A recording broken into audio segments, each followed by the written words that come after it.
Iran এমন একটা দেশ যেটা আমেরিকাকেও পাল্লা দিতে পারে এককভাবে। ইরান ইসরায়েলকে মোকাবেলা করছে। প্রথমত হচ্ছে যে যে কথাটা বলছিলেন আপনি, এই যে যুদ্ধ খেলা, যুদ্ধ খেলা তো বিষয় নয়।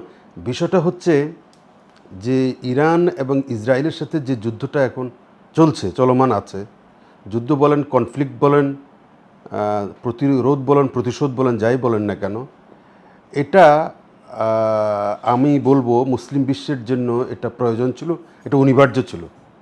কারণ যুদ্ধ সবসময় কিন্তু যুদ্ধ নয়, যুদ্ধ সবসময় কিন্তু মরণের জন্য নয়, যুদ্ধ জীবনের জন্য। যুদ্ধ আপনি অনেক সময় অনেকে বলেন যে যুদ্ধ শুধু রক্তারক্তি হয়, ব্লাডশেড হয়, মানুষ মারা যায়, ক্যাজুয়ালিটি হয়, প্রচুর মানবতা ধ্বংস হয়, মানবতার শুধু ধ্বংসই হয়। কিন্তু না, এর মুদ্রার আরেকটা পিঠ আছে। যুদ্ধ মানে শুধু মরণ নয়, যুদ্ধ মানে জীবনও। সেটা কিভাবে দেখুন, আজকে এই যুদ্ধ যদি আপনি তুলনা করেন অপরাপর অন্য যুদ্ধের সাথে, তাহলে ভুল হবে। ইরানের সাথে যে যুদ্ধটা এখন চলছে, এই যুদ্ধ ইউক্রেন রাশিয়া যুদ্ধ নয়। এই যুদ্ধটা হচ্ছে এমন একটা যুদ্ধ, যে যুদ্ধ আপনাকে বলতে হবে যুদ্ধটা কার সাথে হচ্ছে। যুদ্ধটা হচ্ছে ইরানের সাথে এবং প্রধানত ইসরায়েলের সাথে। ইরান একটা মুসলিম কান্ট্রি, একটা মুসলিম অধ্যুষিত দেশ।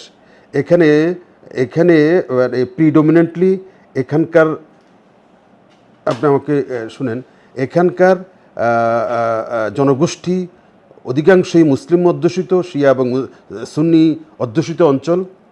এবং আর কার সাথে যুদ্ধ? ইসরায়েলের সাথে। ইসরায়েল একটা ইহুদি রাষ্ট্র। ইসরায়েল একটা ইহুদি রাষ্ট্র, এবং এই ইহুদি রাষ্ট্র হচ্ছে মুসলিম বিশ্বের একটা বিষ ফোঁড়া। সারা মুসলমানদের জন্য আজকে ৭৬ বছর যাবৎ এই ইসরায়েল মুসলমানদের জন্য একটা বিষ ফোঁড়া, এবং মুসলমানদের জন্য একটা মাথা ব্যথা, হেডেক। এবং সারা মুসলিম বিশ্বে ইসরায়েলের কারণে ইতিপূর্বে কয়েকটা যুদ্ধ হয়েছিল, এবং আজ পর্যন্ত মুসলিম বিশ্ব এই ইসরায়েল প্রশ্নে বিভিন্ন কারণে, বিভিন্ন স্বার্থের টানে হোক, দুনিয়ার মানে ডিপ্লোমেসির কারণে হোক, এই ইসরায়েলকে কেন্দ্র করে মুসলিম বিশ্ব অনেক ক্ষেত্রে দ্বিধাবিভক্ত। এটা এই দেশটাকে কেন্দ্র করে। সুতরাং এই দেশটা হচ্ছে মুসলিম বিশ্বের জন্য একটা একটা একটা কার্স, অভিশাপ। সেই দেশটার সাথে যুদ্ধ হচ্ছে ইরানের।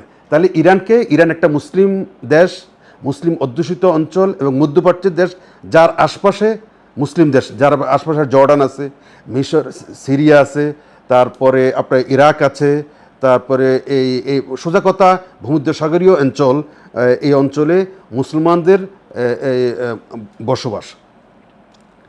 এখন কেউ যদি মনে করে এই ইরান এবং ইসরায়েলের যুদ্ধটা শুধু কেবল ইরান এবং ইসরায়েলের যুদ্ধ, আমি এটাকে এইভাবে মানব না।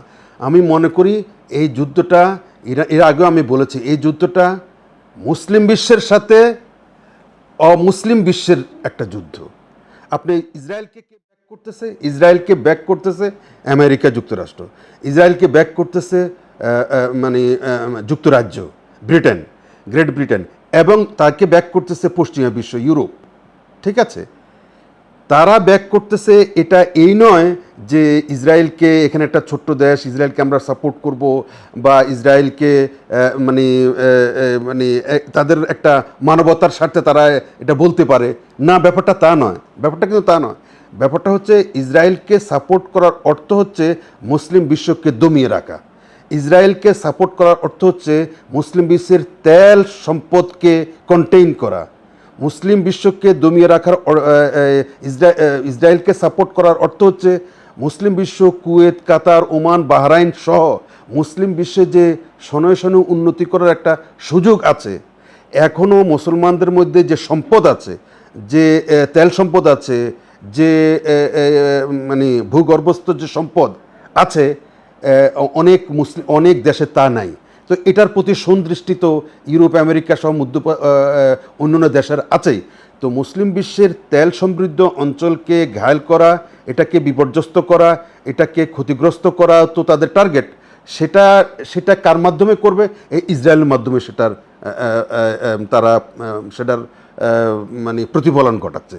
এখন কেন আমি এটা বলতেছি? আমি বলতেছি এই কারণে যে ইসরায়েলের মধ্য দিয়ে এই পশ্চিমা বিশ্ব এবং আমেরিকা মুসলিম বিশ্বকে দাবিয়ে রাখার একটা মাধ্যম দীর্ঘদিন থেকে এই এই এই গুটিটা তারা চালছে। আচ্ছা, এখন যে সাম্প্রতিক সময়ে যে যুদ্ধটা হইল, ধরেন যে যুদ্ধটা এখনও চলমান, আপনি দেখেন মুসলমানদেরকে এর আগে ইসরায়েলের সাথে যুদ্ধ হয়েছিল 67-এ। আপনি গোলান হাইট, তারপরে আপনার মানে সিনাই পর্বতমালা, এগুলো অনেকটা বেহাত হয়ে গেছিলো। আবার বিভিন্ন কারণে সেটা কিছু দেশ তার এটা পুনরুদ্ধার করেছে। এবারের যুদ্ধই এই প্রথম ইসরায়েল সহ তার পশ্চিমা অ্যালাইজরা মনে করলো এরকম প্রতিরোধ এবং প্রতিশোধের সম্মুখীন আর কখনোই হয়নি। ইরান একমাত্র এবারই প্রমাণ করছে যে তারা এককভাবে ইসরায়েলকে প্রতিহত করা, ইসরায়েলের সাথে ডেটারেন্স করা ক্ষমতা রাখে। এটাই সর্বপ্রথম প্রমাণিত হয়েছে। এর আগে বিচ্ছিন্নভাবে বিক্ষিপ্তভাবে যুদ্ধ হয়েছিল, বিভিন্ন মুসলিম বিশ্ব এটার সাথে জড়িত হয়েছে। সিরিয়া, ইরাক, সিরিয়া, তারপরে আপনার মানে মিশর, এসব দেশ, জর্ডান, এসব দেশ জড়িত হয়েছিল। কিন্তু এবারে এই প্রথম এককভাবে ইরান ইসরায়েলকে মোকাবেলা করছে। তারপরে তারা যে অত্যাধুনিক অস্ত্রের যে এক্সারসাইজ করছে, এটা ইতিপূর্বে কখনোই দেখা যায়নি।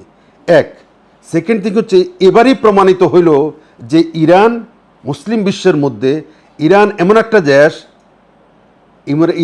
একটা দেশ যেটা আমেরিকাকেও পাল্লা দিতে পারে, আমেরিকাকেও প্রতিশোধ নেওয়ার ক্ষমতা রাখে, পশ্চিমা বিশ্বকে রাখে। সেটার প্রমাণ গতকালকে আপনারা দেখেছেন।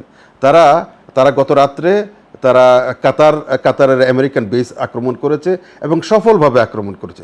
এ আক্রমণ হার জিত বিষয় নয়, কিন্তু যুদ্ধে হার জিত কিন্তু খুব গুরুত্বপূর্ণ বিষয় না। কেউ হারে কেউ জিতে। যুদ্ধে যারা হেরে যায় তারাও যে হেরে যায় এটা ভাবার কোনো যুক্তি নাই। হেরে যাওয়ার মধ্যেও জয় আছে, আবার অনেক জয়ের মধ্যে হেরে যাওয়া আছে। ঠিক আছে? তো আমার বক্তব্য হচ্ছে মুসলিম বিশ্বের আজকে ইরান প্রতিনিধি হয়ে দাঁড়িয়েছে। মুসলিম বিশ্বের আজকে ইরান মুরব্বি হয়ে দাঁড়িয়েছে। মুসলিম বিশ্বের আজ ইরান একটা শক্তিশালী মানে প্রতিরোধ গড়ে তোলার একটা বেস, প্রতিরোধ গড়ে তোলার একটা আশা ভরসার স্থলে হয়ে দাঁড়িয়েছে ইরান। এটা আমি মনে করি স্বীকার করুক আর নাই করুক অনেক মুসলিম বিশ্ব, কিন্তু এই যুদ্ধ লাগার পরে আমি তো মনে করি সারা বিশ্বের মুসলমানরা ইরানকে বাহবা দিচ্ছে। সারা বিশ্বের মুসলমানদের মধ্যে একটা ইমানি চেতনা জেগে উঠছে এবং জেগে উঠছে। দেখেন, এটা ভাবার কোনো যুক্তি নাই যে এই যুদ্ধে ইরান কি পাইলো কি পাইল না, এটা ভাবার বিষয় না। বিষয়টা হচ্ছে ইরান প্রতিরোধ গড়ে তোলার সাহস দেখিয়েছে, আমেরিকাকে বৃদ্ধাঙ্গুলি দেখিয়েছে। আমেরিকার মতো এরকম অত্যাধুনিক সফিস্টিকেটেড তারা যে অস্ত্র, তারা যে ইরানের পারমাণবিক যে ফ্যাসিলিটির উপর আক্রমণ করলো, 3টা আঘাত করতে পারে কোথায়? ভূগর্ভস্থ টানেলে। ভূগর্ভস্থ টানেলে আঘাত করতে পারে এমন বোমা তারা আঘাত করেছে। সেটাকে মোকাবেলা করে তারা আজকে যুদ্ধ করে যাচ্ছে। ঠিক আছে? এই সাহসটা কে দেখাইলো? আপনি ইরান দেখিয়েছে। ইরান মানে মুসলিম বিশ্ব, মুসলমানরা। এই সারা বিশ্বের মুসলমানরা এক ধরনের শক্তি মানে ফিল করতেছে। তারা নিজেদেরকে গৌরবান্বিত ফিল করতেছে, সম্মানিত ফিল করতেছে। এবং মুসলিম বিশ্বে যে তাদেরকে মানে আমরা যাদেরকে বলি বিধর্মীদেরকে মোকাবেলা করার মতো শক্তি যে মুসলমানদের আছে, ইরান সারা বিশ্বের মুসলমানদের 200 কোটি মুসলমানের প্রতিনিধি হয়ে এই জবাবটা, এই মান ইজ্জতটা, এই সম্মানটা, এই ডিগনিটিটা তারা রাখতে পেরেছে মুসলমানদের। এটা কম গুরুত্বপূর্ণ নয়, কিন্তু এটাই আমি মনে করি মুসলমানদের প্রাথমিক সফলতা। কারণ আমেরিকার মতো, ইরানের মতো, ইসরায়েলের মতো অনেক শক্তি, যে শক্তিকে সবাই সহযোগিতা করতেছে অর্থবিত্তে এবং সামরিক দিক থেকে, সব দিক থেকে সাহায্য করতেছে, তার সাথে পেরে ওঠা এটা সবাই বুঝে খুব কঠিন কাজ। কিন্তু এই যে একটা প্রতিরোধ গড়ে তুলেছে, এটা বিরাট বিষয়। এটা আগামী দিনে মুসলমানদের জন্য এটা শিক্ষা। এই শিক্ষা মুসলমানদেরকে নিতে হবে যে মুসলমানরা এক থাকতে হবে, ইউনাইটেড থাকতে হবে।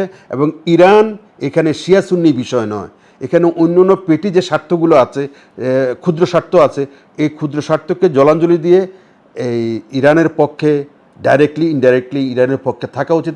তাহলে একমাত্র ইসরায়েল ভয় পাবে, মুসলমানদেরকে ভয় পাবে, এবং আল কুদস এবং জেরুজালেম মুসলমানদের জন্য পুনরুদ্ধার হওয়ার পথ প্রশস্ত হবে, এবং প্যালেস্টাইনের তাদের দেশ পাওয়ার ক্ষেত্রে এটা একটা ভূমিকা রাখতে পারে না। তা না হলে মুসলমানরা দ্বিধা বিভক্ত হবে।